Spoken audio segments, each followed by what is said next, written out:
देखते हैं ना इसमें, तो छत्तीसगढ़ में कुल जनजातियां कितनी हो गई सर हमारे पास 42 और एक मिलाकर कितना हो गया है, तो 43 हो गया है। बात समझ में आ रही है। इन 43 जनजातियों की अब उप समूह कितने बचे हैं, 161। सबसे बड़ी जो जनजाति है सर वो गोंड है। कौन बताया था बेटा, गोंड। और इसकी कुल उप जनजातियों की अगर बात करेगा तो उप जनजातियों की संख्या कितनी है सर, तो अब 41 है। तो सबसे बड़ा जनजाति समूह कौन सा हो गया, गोंड हो गया। 50% से ऊपर, लगभग छत्तीसगढ़ में 56% के आसपास जो आबादी है वो केवल गोंडों की है। केवल किसकी है, गोंडों की है। क्लियर है ये।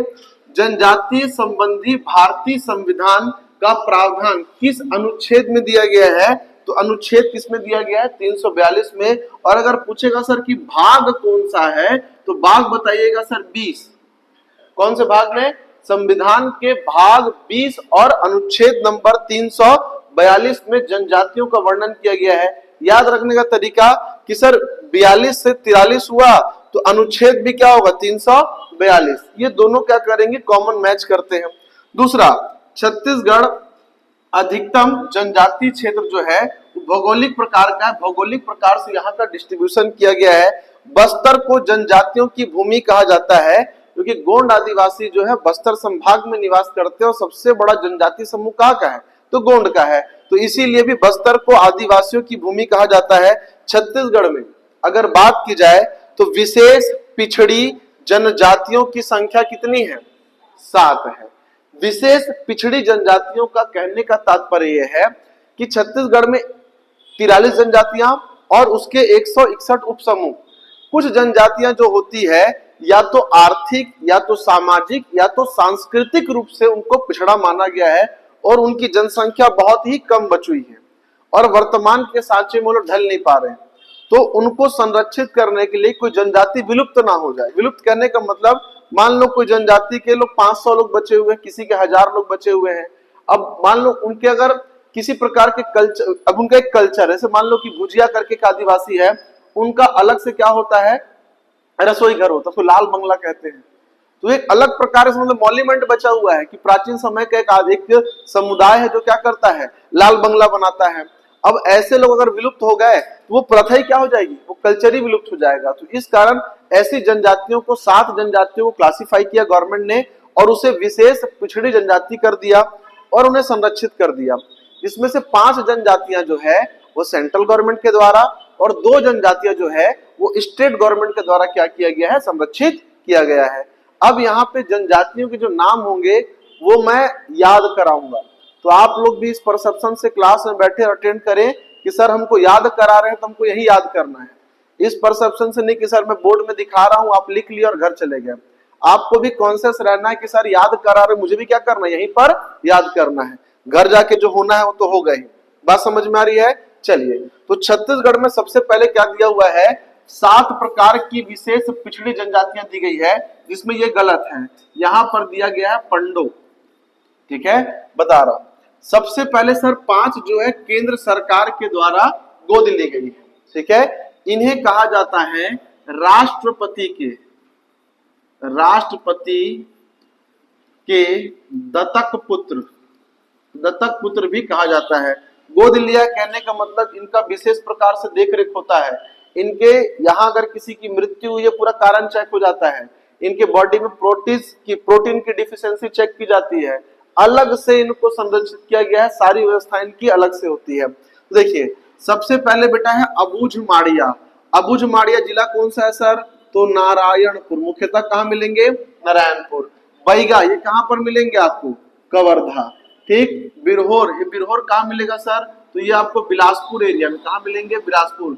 कमार कहाँ मिलेगा सर, ये मिलेगा आपको गरियाबंद और सर ये कोरबा कहाँ मिलेंगे, तो कोरबा आपको मिलेंगे बिलासपुर और सरगुजा संभाग में। बिलासपुर कहाँ पे, तो सरगुजा संभाग में क्या होते हैं, तो आपको मिलते हैं कौन, तो ये आपको मिलते हैं केंद्र सरकार के। इधर ही बैठो बेटा, इधर ही साइड बैठो। ठीक है, तो ये क्या मिलते हैं सर आपको, केंद्र सरकार के सारे चीजें मिलती है। मतलब केंद्र सरकार के द्वारा संरक्षित की गई क्या है, ये जनजाति है। बात समझ में आ रही है। आगे आ जाओ बेटा, उधर बॉयज लोग बैठते हैं, आगे आ जाओ। ठीक है, इस तरफ दीदी के बगल में बैठ जाओ आराम से। उन लोग के हल्ला करेंगे उधर पढ़ने भी नहीं देंगे। खाली बस दिमाग खराब करते रहते हैं लोग आपस में, इससे बात करेगा उससे बात करेगा, पढ़ने भी नहीं देगा। तो ये हमारे पास 5 प्रकार की जनजातियां हैं जिनको किसके द्वारा, सेंट्रल गवर्नमेंट के द्वारा गोद लिया गया है। अब ये 5 प्रकार की जनजातियां जो है सर, उसके नाम याद रखने, मैं तो जिले बता दिया, आपको उसके नाम याद रखने। नाम कौन कौन कैसे याद रखोगे, तो केंद्र सरकार की जनजातियां सर, 1 ठोक अ से होगा, 2 ठोक ब से होगा और 2 ठोक क्या होगा, क से होगा। अ से अबुझमाड़िया, बैगा बिरहोर, कमार कोरबा। कह रही है 1 अ से, 2 ब से और 2 क से। अबुझमाड़िया, बैगा बिरहोर, कमार कोरबा। अबुझमाड़िया, बैगा बिरहोर, कमार कोरबा। बात समझ में आ रही है।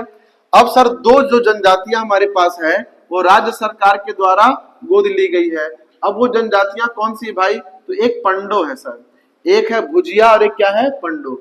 भुजिया और पंडो किसके द्वारा गोद लिया गया है, तो ये लिया गया है स्टेट गवर्नमेंट के द्वारा। किसके द्वारा, स्टेट गवर्नमेंट। याद रहेगा। तो यहीं से 4 ऑप्शन निकालेगा, बोलेगा सर बताओ कि इन चारों में से केंद्र सरकार के द्वारा कौन सी जनजातियों को क्या लिया है, तो गोद लिया गया है। क ख ग ख या फिर KLMNOP की जमा देगा, या फिर बताइए सर इसमें स्टेट गवर्नमेंट के द्वारा किसको गोद लिया गया है, KLMNOP या फिर KLMNOP। बात समझ में आ रही है। तो ये पेयर बनाता है। इसलिए अब MCQ तो अपनी जगह ठीक है, लेकिन आपको डिटेल में डाटा क्या होना चाहिए, याद होना चाहिए, वरना समस्या खड़ी हो जाएगी। सर पढ़े तो थे सर, पर समझ नहीं आ रहा था, क्यों, क्योंकि हमारी एक्यूरेसी नहीं थी। अब वो बोलता सर एक्यूरेसी भी रखनी पड़ेगी। अब उसके बाद आते हैं सर हम लोग, ये तो दिया हुआ वही हमारे पास, अबुझमाड़िया, बैगा बिरहोर, कमार और कोरबा। कमार कोरबा जनजाति में 2 पार्ट होते हैं, एक पहाड़ी कोरबा होता है और एक दिहाड़ी। तो कोरबा में दोनों संप्रदाय, कोरबा में क्या आएंगे, दोनों संप्रदाय को ही गोद ले लिया गया है। अब अगला आता है सर हम लोग को जनजातियों का भाषाई वर्गीकरण। ये खास चीज है सर, इसको क्या करना है, अपने को समझना है। लंबे समय में हम लोग इसको भूल जाते हैं। ये कुछ जनजातियों के नाम हैं, जब आगे जाएंगे ना धीरे धीरे धीरे धीरे तो अभ्यास हो जाएंगे सर। हाँ, और चीजें कंफर्म होगी। फिर भी एक बार बताता हूं मैं आपको, ध्यान सुनिएगा। छत्तीसगढ़ की बात कर रहे हैं ना,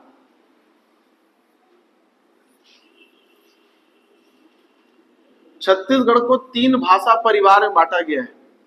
यहाँ पे हमारे पास एक राज्य है झारखंड, और नीचे हमारे पास क्या है जी, तेलंगाना है सर, और क्या है, आंध्र प्रदेश है। तो तेलंगाना आंध्र प्रदेश जो है, यहाँ की भाषा जो है ना बेटा, वो द्रविड़ है। कैसी है, द्रविड़ है। और उत्तर की भाषा सर झारखंडी है, झारखंड लगा हुआ है। यहाँ पे सबसे बड़ा जाति समूह जो है वो है मुंडा। कौन सा है वो, मुंडा है। बात समझ में आ रही है। अब नीचे यहाँ जो रहते हैं ये लोग ज्यादातर हिंदी बोलते हैं, और हिंदी से बनी हुई छत्तीसगढ़ी, और हिंदी जो भाषा है उसका ओरिजिन है संस्कृत, और संस्कृत किसकी भाषा थी, आर्यों की। वही सर अब भ्रंश में हिंदी बना और उसी में थोड़ा बहुत मैनिपुलेशन करके क्या बन गई, छत्तीसगढ़ी बन गई। जैसे खाना, खाबे, जाना, जाबे, आना, आवे, बैठना, बैठबे। बात समझ में आ रही है, उसी का मॉडिफिकेशन है। तो यहाँ पे जो बीच में जनजातियां रहती है, इनकी भाषा जो है उसे कहा जाता है आर्य भाषा परिवार। क्या कहते हैं उसे हम लोग, आर्य भाषा परिवार। नीचे जो हमारे पास आंध्र प्रदेश, तेलंगाना है, इनका लैंग्वेज बहुत ज्यादा मिल जाता है। जैसे गोंडी वगैरह हो गया, हल्बी वगैरह हो गया, वो प्रॉपर छत्तीसगढ़ी नहीं है बेटा, वो समझ ही नहीं आएगा। छत्तीसगढ़ का आदमी भी गोंडी नहीं समझ सकता है, क्योंकि सर उसमें मिक्सर किसका है, आंध्र प्रदेश, तेलंगाना, द्रविड़ भाषा का। तो यहाँ पर जो आदिवासी रहते हैं उनको कहा जाता है द्रविड़ भाषा परिवार। क्या कहते हैं इसको, द्रविड़ भाषा परिवार। और सर जो ऊपर में रहते हैं, जो कहाँ रहते हैं, ऊपर में रहते हैं, इस एरिया में झारखंड, और झारखंड में एक आदमी बहुत फेमस है, बिरसा मुंडा। नाम सुनोगे बिरसा मुंडा के बारे में। तो बेटा वहां पे सबसे बड़ा जो भाषाई परिवार है वो है सर मुंडा भाषा परिवार। बात समझ में आ रही है, ये वाला खेल है सर। तो यहाँ पर जो जनजाति रहेंगे उनकी भाषा क्या होगी, वो मुंडा भाषा परिवार के रहेंगे। जो नीचे रहेंगे वो द्रविड़ भाषा, और जो मध्य में रहेंगे क्या होंगे, वो आर्य भाषा। तो सबसे पहली बात कि सर छत्तीसगढ़ को कितने भाषा परिवार में बांटा गया है, तो 3। ऑप्शन नंबर 1, 2, 3, 4 देगा, किसे बांटा गया है, 3। कौन कौन से, आर्य, मुंडा और द्रविड़, ये 3 भाषा परिवार में बांटा गया है। अब जनजाति सर, कौन कौन सी जनजाति कहां कहां पर रहती है, कौन कौन से भाषा परिवार में काम करती है? देखो सर, सबसे पहले ऊपर में मुंडा भाषा परिवार में एक जनजाति है कोरकू, मिट्टी खोदने का काम करती है।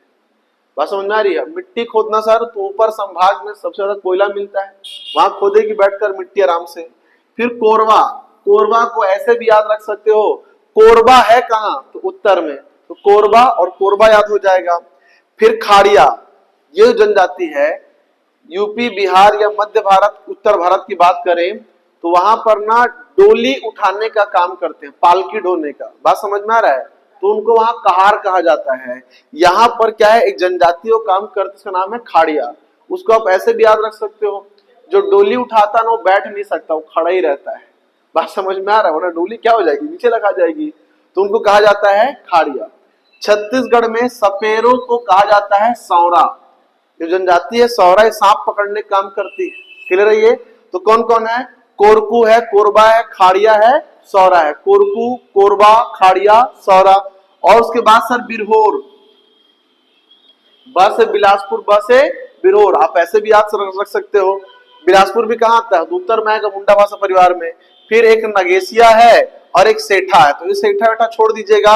1 2 3 4 5 और 6, कम से कम इतना कर लेंगे सर तो आने की संभावना बहुत ज्यादा हो जाएगी। कौन कौन सा है, कोरकू है, कोरबा है, सौरा है, बिरहोर है, नगेसिया है।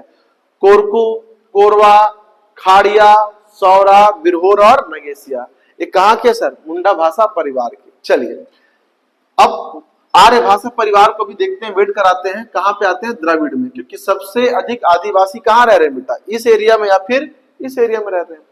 बस्तर को अगर मैं कर लेता हूं अच्छे से, तो बस्तर के बाद जो बच गए सर वो सब कहाँ चले गए, मुंडा भाषा परिवार। ये भी तो हो सकता है। बस्तर में आते हैं तो सबसे बड़ा आदिवासी समूह किसका है, गोंडों का। सबसे बड़ा किसका है, गोंडों का। गोंडों की उप जनजाति है माड़िया। गोंडों की उप जनजाति है अबुझ माड़िया। अबुझ माड़ के जंगल में जो रहता है माड़िया, वो अबुझ माड़िया। फिर सर इसी की जनजाति है दोरला, इसी की उप जनजाति है परजा, इसी की उप जनजाति है धुरवा। बात समझ में आ रही है? छत्तीसगढ़ में सबसे ज्यादा पैसे वाली, धन धान्य से संपन्न जनजाति कौन सी है, हलबा। क्लियर है ये? तो अबुझ माड़िया, सॉरी गोंड, अबुझ माड़िया, माड़िया, मुरिया, परजा, दोरला, गदबा, ये सब कहाँ के सर, तो दक्षिण के। दक्षिण अर्थात द्रविड़ भाषा परिवार के हो गए। अब उसके बाद एक हमारे पास क्या है, हलवा। सबसे इंपॉर्टेंट है सर ये उरांव। उरांव जनजाति का निवास स्थान भले कहाँ पे है, उत्तर और मध्य में है, लेकिन वो भाषा कौन सी बोलती है, भाषा बोलती है दक्षिण वाली, द्रविड़ भाषा परिवार वाली। इसी कारण उरांव को क्या करता है, जानबूझकर पूछता है कि उरांव जो है किस भाषा परिवार का है। तो उरांव किस भाषा परिवार का है सर, तो द्रविड़ भाषा परिवार का है। बात समझ में आ रही है हम क्या कह रहे हैं? चलिए नेक्स्ट करते हैं ना इसको। तो इसको बड़े ध्यान से करना सर, क्यों ना 5 जन